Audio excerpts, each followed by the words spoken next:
Yo, yo, yo, yo, yo, what up, what up, what up? This your boy Narik, that's cool. We are here, the Soundflick Podcast. This is our quick dive number 4. Hey, yo. I got my co-stars with me.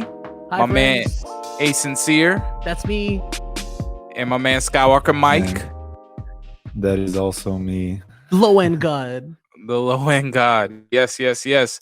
And we are here for our next quick dive, and this quick dive is going to be about the 2 most recent episodes of WandaVision. So fun. So fun. So great. So we're gonna just dive straight up into it, pun intended. Yeah. Man, these past 2 episodes really kicked it up a notch. I just want to say I'm mad at everybody who was like, this show's trash, and because they don't like waiting. They forgot how to watch TV, bro. I saw that article. Yeah, Forbes put it out. That article. I think I sent that. Yeah, everybody forgot how to watch TV. It's like you're not gonna get. I know Netflix. You know, we talked about in our last episode Netflix versus HBO Max and all of the beauty that Netflix has brought to us with binge watching, but like, nah, we're getting these episodes weekly. They're going to build on each other. We have to be patient. And wow, didn't it pay off? Yeah. Yeah, no, I definitely give Disney that, not just releasing it all to binge. I don't think people would have been as appreciative. Right. You know, compared to like when Daredevil or The Punisher came out. Luke Cage and all those shows. Yeah, the quality definitely wasn't there compared to WandaVision. So WandaVision's operating with a full budget. WandaVision's operating with a movie budget for a television show, which is what makes it different. I feel like The Mandalorian was probably the first show that was really bringing that. Because Netflix, you know, they have different budgets for different shows, but The Mandalorian was like, hey, this is a movie that spans 8 episodes, 9 episodes. And Disney's doing something very, very similar with WandaVision. But let's get straight into it, guys. Episode 3, our first episode in color. Shouts out to the Melanin. WandaVision now in color. Go watch. In color. Wait. Okay, what's up?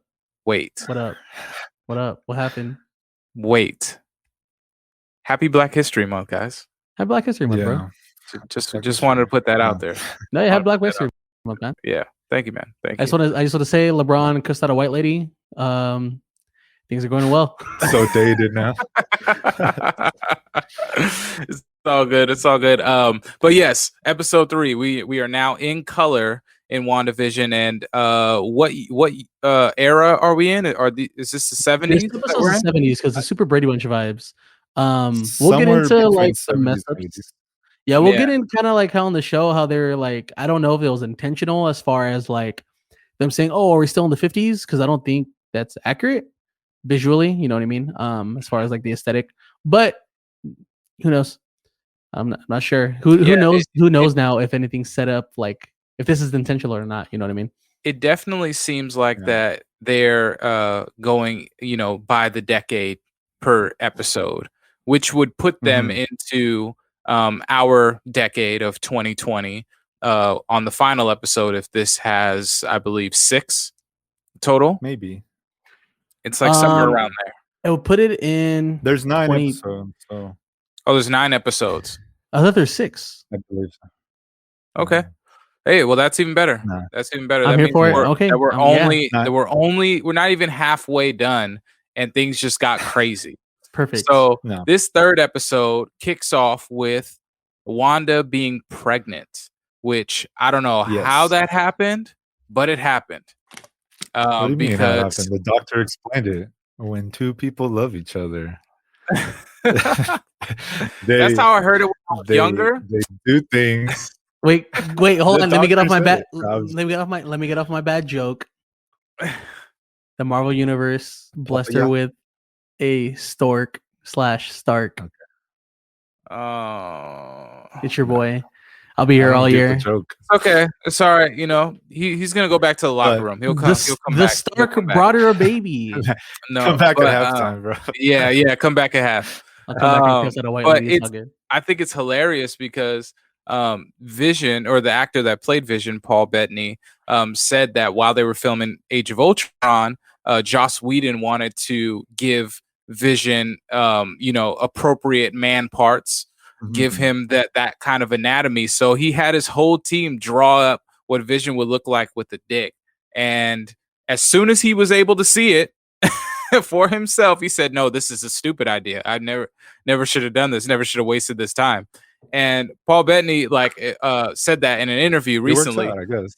And I just thought it was so hilarious because it's like, but he does get Wanda pregnant, but they just there's nothing. So it still could stay Disney. It still could stay a little Disney-fied. They didn't want to go that route, which is fine by me because we don't need that in WandaVision. But we have Wanda who is getting pregnant, or who is pregnant, and that pregnancy is at the fastest pregnancy we've ever seen. Yeah, even Vision could calculate it. He was like, if my calculations are correct, the baby will be here Friday. It happened that same day. Yep.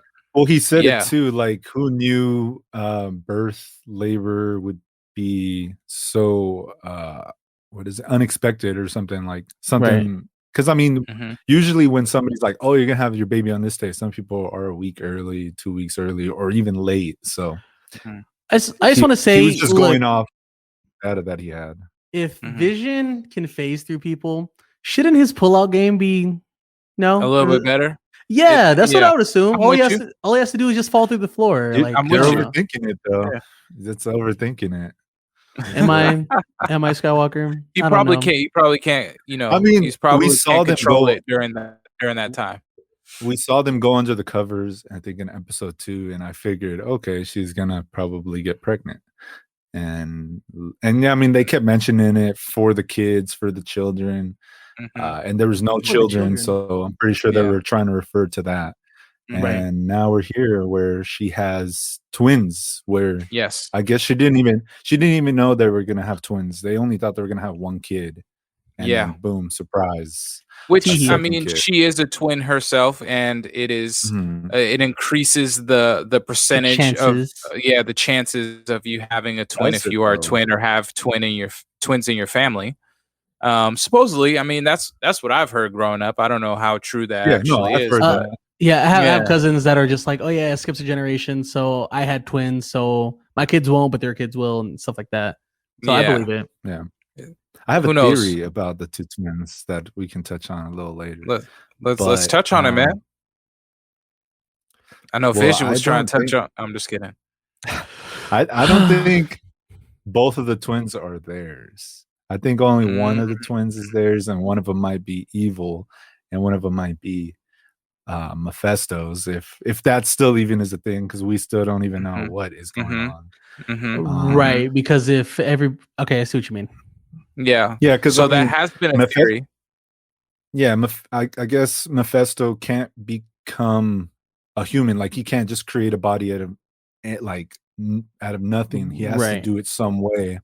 So one of them might be Mephisto, so that way he can jump into that body and come to the plane that we're on, or into the real world where all that reality is. So it could be. It's a theory that I had, because I mean, I don't know if you guys remember the crane or the stork that was popping up, and it kept disappearing and reappearing, even though Wanda was trying to get rid of it. But there was like red smoke, and that was kind of the first time we saw the red smoke since I guess Endgame, when she's like floating and you can see her powers.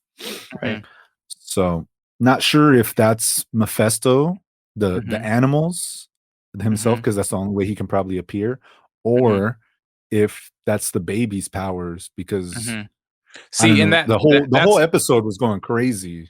Yeah, that's where my like I guess theory is that it was one of her kids who's going to be Wiccan, and he has similar powers that she does, and Wiccan was born first, and then Speedy, and then Speed comes after. which I thought that it was really interesting that I don't think it was her magic that her pregnancy went very fast. I think that was actually both of the babies manifesting their powers. So with Speed accelerating her pregnancy, to the point of them being birthed, and then Wiccan having everything kind of go crazy while they were trying to be born. And what kind of confirmed that to me was when Wiccan was being born. I believe that's Tommy. After he was born, then all of the magic stopped. Like the door closed, the fire went away, everything went away. So it was like he was out now and wasn't channeling it involuntarily through his mom. And then Speed coming after that, Billy. So it's really, really interesting because we're still unsure how real everything is for Wanda and for the town. And if the town goes away, do the babies go away? Are the babies now like actually here? Are we going to see them age? It shows that later on in the season, Vision and Wanda go trick-or-treating. They wouldn't go trick-or-treating unless they had a child that was old enough to go trick-or-treating. So it's like the babies accelerate. Are we going to see them age? Yeah, are we going to see them age? And if so, that's like really, really interesting. Towards the end of this, and like what that's going to be. Oh yeah, yeah. I mean, Sarah, you have any theories?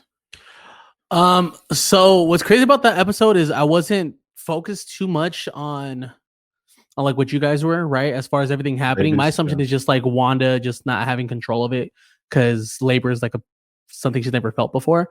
My only thing I thought of is when the stork came to life was if it's Mephisto, he was obviously trying to Geraldine, right? He was trying to let Wanda know something about her. So the only thing I got from it was like, okay, well, this girl, like, you need to know something about her, but obviously he can't tell her, right? He has to do something. That's my only assumption. That's the only thing I could think of. But as far as that, I was kind of just like letting the episode play out, assuming it's just like the other episodes, where it's kind of just like a show acting out. You know what I mean? Mm-hmm.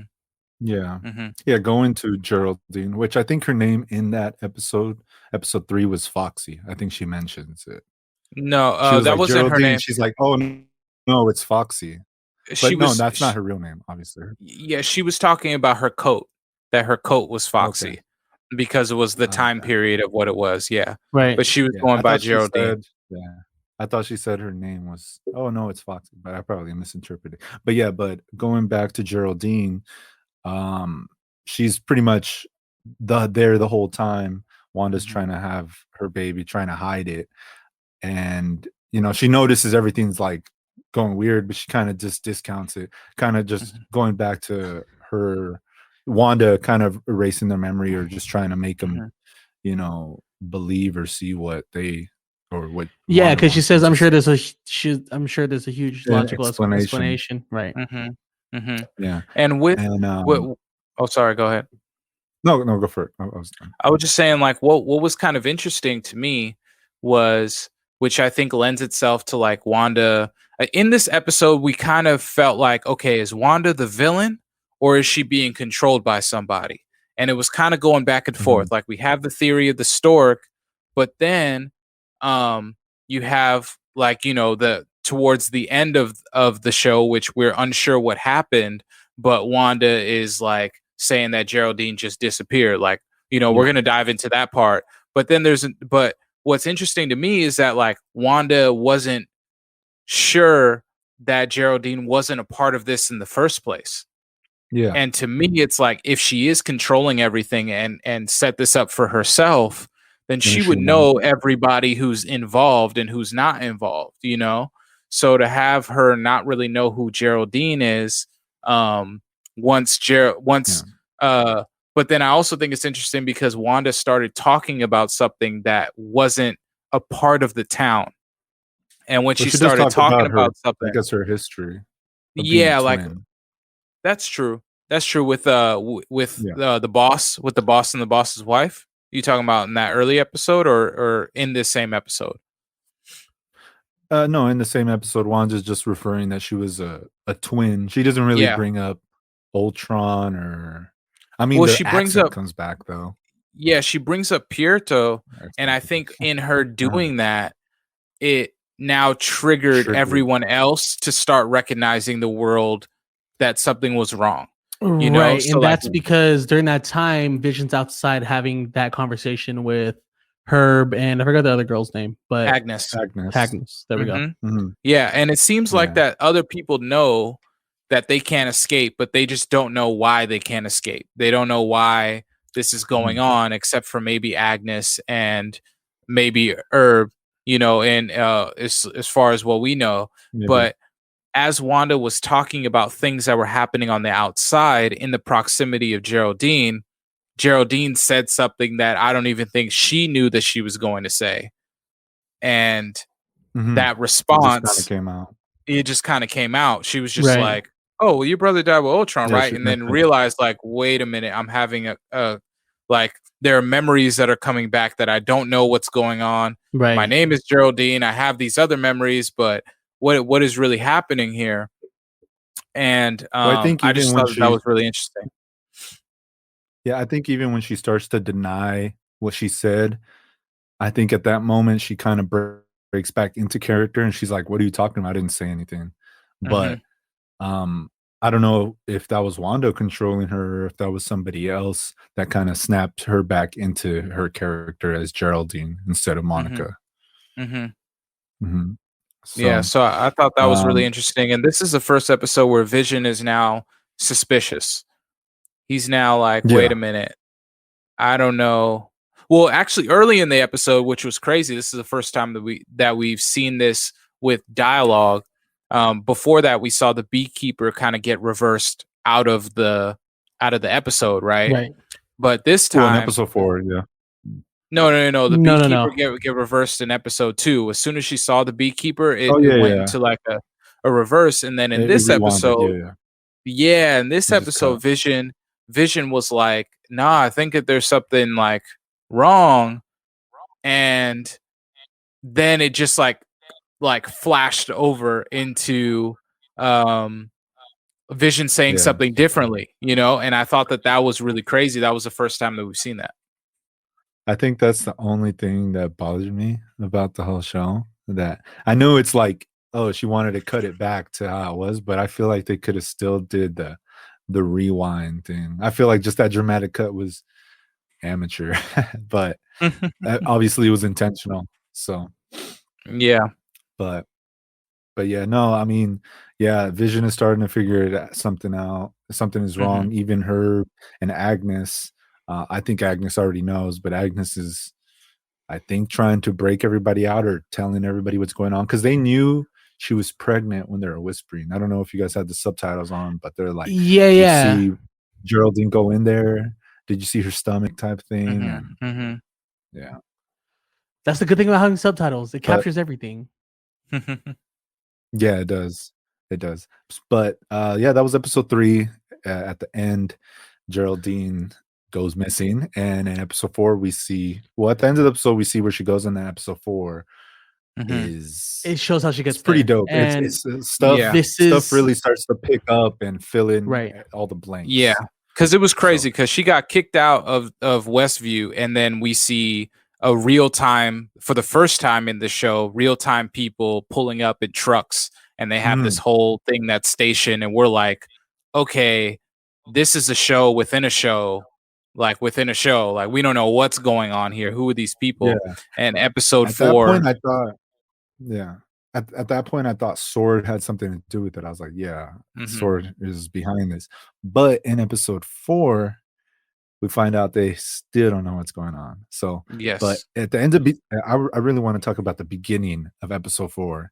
Let's do it. Because you just hear you hear voices and you're like, what's going on? You see like this dust, and then you just see that it's everybody being snapped back from the blip. So I'm pretty sure that part is taking place right after Tony snaps and everything goes back. The world goes back to normal. After the Hulk snaps. You think after the Hulk, or yeah, the Hulk, because he does bring everybody back. Right. Yeah, the Hulk brings everyone back. So while Monica's in the hospital, they're fighting Thanos. Yes, that is insane. Yes, yep. Wow, that makes it even more Wanda crazy. Pretty much, because Wanda, right after fighting Thanos, goes to create this town immediately. Because Monica goes back to Sword because that's where she was working before, and her mom was the captain there, and right. soon find out that her mom died. So the clues that I got from it, when she's talking to the acting director, I forget his name, but talking to the acting director, and he tells her like, oh, like everybody else taking like, oh, hasn't come back or has no plans, but a couple weeks for you and you're back. So if Tony's funeral happens a couple days after the events of Endgame, then that means there's a couple weeks in that space for Wanda to kind of plan this out. You know what I mean? Well, supposedly there was there was actually a cut scene that was supposed to be at the end of Endgame of Wanda recovering Vision's body. And that was cut because I'm assuming his body would most likely be in Wakanda, and I don't know what interaction. It would have probably like been a lot to like make that happen. You'd have to do Wakanda again. You'd have, most likely Shuri has Vision's body because she was studying him, right? And he's made out of vibranium, so like the Wakandans would want to keep him there. So Wanda recovering his body was actually cut from the film. So with all of this going on, and with what we'll talk about later on in this episode 4 that we get to see, it was really, really interesting that this really put it at like, I want to say, I agree with you guys. I feel like it's like just a few weeks after the events with Thanos. That whole thing that kind of happened. And if you remember with Spider-Man Far From Home, that took place maybe a couple months after what happened with Endgame. So WandaVision is happening, the soonest that we've seen, the soonest that we've seen, which I thought was interesting. Yeah, it's crazy how they talk about Monica's mom dying from cancer, and she's like, well, I was, you said she was good, and then she mentions that you've been gone for 3 years. From there, she goes back to Sword because she's like, all right, let's get back to work, let's do this. The director mentions that, right now we're not doing any space missions. Everything is like AI or technology that's doing all these missions right now. All we're doing is terrestrial missions. So, there is something larger going on in space at that time as well. We won't know until probably a few more episodes, or a few more movies. But one of my theories is they mentioned something real quick that's kind of not WandaVision related, but that can be something in the future. They mentioned something about astronauts disappearing. And I wonder if that means Fantastic Four, and if that's the way they introduce them. Absolutely. Absolutely. It means Fantastic Four. There's no other people like that it would be. It would have to be the Fantastic Four. But they also said that half of them like weren't good in commission either. So I wouldn't be surprised if like it's not the entire team. There. Yes, they're definitely already there. And what I could imagine is that they're on a mission, right? The snap happens, they're gone, and maybe not all of them are gone. Maybe like Victor Von Doom, who's also an astronaut who turned into Doom, stays, right? And like he's like the only one that's on the ship trying to figure it out for himself. Like, okay, my team is gone, it's only me. He goes through this whole situation of being up in space for 5 years, and that could be some of the things that turn him into Doom, or just get him into the mindset of it. And then when the blip comes back, if they appear at a time where, because this is space, if they appear at a time where there's some massive radiation, some crazy something that's going on, it could affect them in a way that gives them their powers. I actually have another theory about powers with Fantastic Four and mutants, I feel like some people who got brought back from the snap are going to get powers off of the snap. So that's where I think mutants and X-Men come to tie in eventually. It could be a thing, I know they also mentioned CMBR. So I'm pretty sure if you get snapped, it's not just, there's something cosmic about it. It's like cosmic, magic, dimensional. It's all these things in one, and you're coming back trying to be put into one. You can somehow probably be mutated and get powers in some way. Yeah, I think it also depends on what you were doing when you were snapped. If you were snapped and you were like in some nuclear power plant or something like that, like that could potentially cause something to happen with you coming back in a situation that you're not prepared for. Right here a couple minutes ago. Yeah, it'll be crazy. Because I know Monica's supposed to be. She's pretty much supposed to be like Captain Marvel sometime in the future. She turns into a hero. Into Spectrum. So a lot of people feel like that if she didn't have powers before, when she was sent out of Westview by Wanda, she kind of radiated a little bit, and coming from there at a high rate of speed mixed with Wanda's powers could potentially give her hers. Or it could be something that she ends up getting later in order to save Wanda or try and do something to save Wanda. But I just think it's really, really interesting because they don't know what's going on and they're running out of people who can help. Which brings us to, who Darcy they think. Lewis. Exactly, to Darcy Lewis, to bringing her back in. We haven't seen her since Thor Dark World. And she's an astrophysicist, and she comes and she discovers that there are basically television waves that are being emitted from this city. And she plugged in like an old TV and was able to catch the same sitcom that we are watching as well. And it was a really cool. I thought that was awesome in the episode, having her and Agent Wu kind of have like the same questions that we had in the beginning of WandaVision. And yes, Skywalker, we did see James Wu with finally doing his card trick. Hey, you do that pretty well, man. I try. I've been practicing since I watched it. No, you should be a magician, man. You should be a magician. Sleight of hand. I like that. I like that he did that. I like that they brought that back. Just a little Easter egg. Yeah. For all the Marvel fans that pay attention.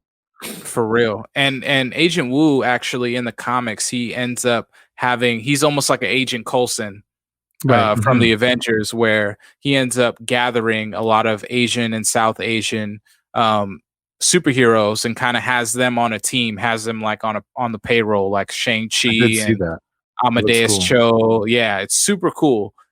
So that, I feel like the way that they're building him up and getting him exposed and getting his feet wet with all these different things that are happening is kind of positioning him to be that character when the time comes. Right. I'm hyped. There's already those rumors going around and those fake articles of the James Wu X-Files show. That'd be cool. That's pretty much what it will be. I think that's similar to what it'll be like. Just it'll probably be a show where they, I don't know, go around trying to figure out, or just fighting crime, kind of like some Defenders type thing. Right. I think Marvel's finally getting it. Yeah, I think they're finally getting it as far as like, okay, shows right now is going to be the bag, and then when we need to have these huge events, the movies come in. You know what I mean? Well, this is what they've always wanted to do. It's just that they thought that they could have done it with Marvel Television being at Netflix and with the movies, and they thought that they can make them interact. But now that they have Disney Plus and everything's all in-house, they can really, really make them interact in ways that they weren't able to before. Which is crazy to see because you would never get this type of stuff like at any age. I don't know. I love our generation because we're seeing kind of like how everything kind of just becomes. I'm hoping before the end of my lifetime I get to see like its peak, but it's pretty wild. But it's really crazy with Sword. We get like a really nice introduction to Sword, and we see like them walking through the building, and the new director Tyler, which I'm unsure I don't know if he's a Skrull or not. But he is. That's what I was gonna say. Oh, you think he is? I Yeah. think he is. So he might be a Skrull, and then you have him working with Monica, because he could have been dusted also, and then because Nick Fury was like, "Yo, we need to still retain this," so a Skrull, knows protocol and knows to assume the person that they need to be. But I thought it was great that they just kind of walked through. I don't know what they were building in that place that they walked through. Right. But it looked like a spaceship. It looked like, maybe the Fantastic Four spaceship or like something along those lines. Cause like they have like a Fantastic Four mobile kind of thing that they put together. Or it could be something to attack the force field right there in Westview. That too. To break it open. Mm-hmm. Yeah, that they're working on right there. So I thought that was really interesting. But they're just talking about aliens candidly, like talking about them being allies, and which I think was a Captain Marvel nod on that, and maybe even like Guardians or anything like that. So I thought that was great. Them just kind of introducing Sword in this way and making them a really prominent, just a prominent organization. And I'm really, really excited to see where that goes. And as the episode goes on, we kind of see how Monica became Geraldine in the show. How it all tied in. And we got to this point of like, okay, so we fast forward through these first 3 episodes to this 4th episode, and we get to where Geraldine and Wanda have their encounter again. And when they encounter one another, we see a little bit more of what Wanda did, because in the previous episode, it cut to Vision and him talking with Herb and Agnes. But now we were totally with Wanda, and we see that Wanda used her powers in front of Geraldine and launched her out of there, through the house, through everything, just launched her out of the city. And when she did so, and she was using her powers, she kind of got a little bit out of control, and that gave us the most surprising thing out of the episode. Next to the Blip returning, is we see Vision lifeless with his head just bashed in from Thanos, looking like Lil Uzi, as the puppet. And a lot of people, I think that's his actual body. Yeah, and that's what I was going to say. Exactly. That was the point that I was going to mention, is that with that cut scene being filmed, she's actually animated his real body to kind of move around. Which I don't know if the people in the city are looking at this dead dead android all the time, or if they're actually seeing Vision. Yeah, I think they're actually seeing, well, they don't see Vision, they see his human see what Wanda form. sees. They see what Wanda sees. They pretty much, they see what Wanda wants them to see. So I think they don't see a lifeless body, which is pretty dark if you think about it, that she's using, like, she's grieving that hard where she wants him back. And instead of, I mean, obviously she can't make anything out of just thin air. She can only manipulate what's there. So obviously that kind of goes back to, well, if she can't make things out of thin air, then that's actually Vision's body. And then that brings the question, are the twins out of thin air? Because then now, a tough one. If that's the case, then that means that her power is either increasing or she was pregnant from someone else. To your theory, Skywalker Mike, Mephisto seems like the main candidate. Yeah. One of the things I wanted to mention is Darcy Lewis is analyzing all these episodes and trying to figure out what's going on or why it's even in sitcom form, and they don't know why. They just kind of going along, trying to communicate with her while she's in Westview. One of the things Darcy mentions is that someone is censoring the broadcast. So when the director of Sword mentions, where is this coming from? She's like, I don't know. It's just happening. He leaves. So I feel like he knows something that he didn't want to mention at that time. But there is somebody controlling this, whether it's somebody Wanda or someone else. Westview, Wanda. Again, it could be Mephisto. At this point, we really don't know who's controlling it or censoring these episodes while they're watching. One thing that we do know is that they're going to need some help, and when they have some theories on who is going to help. What do you guys think? Who do you think that they're going to introduce to this show that will wow us or blow us away to come and help? I'm not sure. So that's I want to say it's rough because it could be anybody, right? And it's kind of hard to pinpoint exactly who can take on this situation. Because Elizabeth Olsen in an interview mentions that there's going to be somebody like on The Mandalorian they had Luke Skywalker.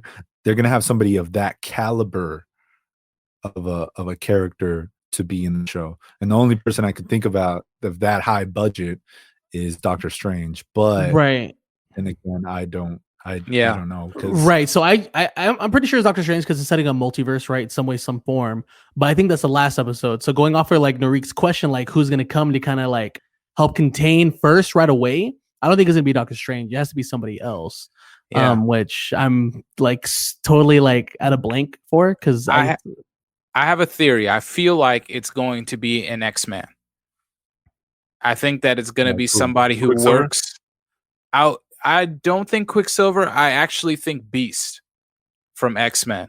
And I think that he's smart enough and showing that he already works for Sword and him being brought into the situation would be really, really amazing and jaw-dropping for everybody, because now you're getting introduced to your first X-Men, and he's in a position where they would be, because there are aliens, there are mutants, there are stuff that's operating within Sword. So I think that they'll introduce a lot of people with powers that also work for Sword or in Sword. Right. So I have that theory, but then I also have Doctor Strange, which I think is like the 80% that is probably going to be him, because I think back to Spider-Man: Far From Home when we got introduced to the multiverse then, and they were saying like, I guess Peter was nerding out and was like, oh, it's multiverse, like who can help, da da da, and he mentioned Doctor Strange, and Maria Hill said he's busy. He's busy. Yeah. And I'm like, oh, okay. He said he's busy. Around. Is it happening around the same time? It could. I think happening the end of WandaVision happening around Spider-Man. Yes, I think that we're going to see the beginning of his busyness. Not that WandaVision is the reason why he's busy, but we're going to see like, okay, if it is Mephisto and Doctor Strange has to be involved, he's now going to be busy from the moment that he understands that that's the case at the end of WandaVision. Exactly. Yeah. I think once, if we see that it's Mephisto, I think that's the point we can say, yeah, maybe it's Doctor Strange, because that is a villain of Doctor Strange as well. And, it only makes sense. As far as it being an X-Men, I don't know if they'll introduce X-Men this soon, especially in a show. It could be possible, but I think there's still waiting on the Deadpool movie to introduce all the X-Men. And even then, is there going to be recast of most of these characters? I think we talked about that in the last episode. Yeah. Is it going to be the same ones? Is it going to be the Beast from the future? What is from it, the remakes, or will it be Kelsey Grammer? I would love for it to be Kelsey Grammer. That'd be awesome. You're wild. Or Professor X. Patrick Stewart is still alive and still willing to play the character. Dude, Patrick Stewart does not age at all. He's ready to go. He can do it. I think they're gonna go with the remakes of the characters. Well, maybe they did James grow McAvoy. Up. Yeah, because then he would be older, and I guess he would be Patrick Stewart. So right. Yeah, maybe. But either way, so much is going on. So much is turning. So much is leading up. If it is 9 episodes, then that's wild, because there's so much to be unraveled still, and we're only on episode 4, and we're kind of getting all this. But all that being said, audience, tell us your theories. Because we're only 3 brains. There's thousands of brains creating these shows. So you know what I mean? It's awesome. Is there anything else you guys want to touch on? I think we're good for these 2 episodes. We're gonna definitely learn more. I think these next episodes 5 and 6 are gonna ramp some things up, and we'll be back with another quick dive to let you guys know how that goes. Remember to watch WandaVision and let us know how you feel. So excited! Yeah, let us All right, know boys. We have to watch. We should probably try to gather and watch the last episode together. Just throwing that out there, but that'd be pretty cool. Yeah. I was gonna mention we might not. We might do it live. We'll see, but we could Soundflick do live reactions. Yeah, I'm with that. I'm with that. That'd be cool. That would be really cool. So we'll figure it out in the future. All right, guys. Per usual, thank you guys, the audience, for listening. Thank you to my co-stars. And per usual, thank you, Productive Culture. If you guys want your podcast sound like this, if you guys want to do what we're doing, stay safe, do it from home from your computer. Down below, click the link, productiveculture.com/podcast. Tell them the Soundflick Boys sent you, please. Yes. All right, guys. All right. It's great talking with y'all. Everyone, peace out. Later.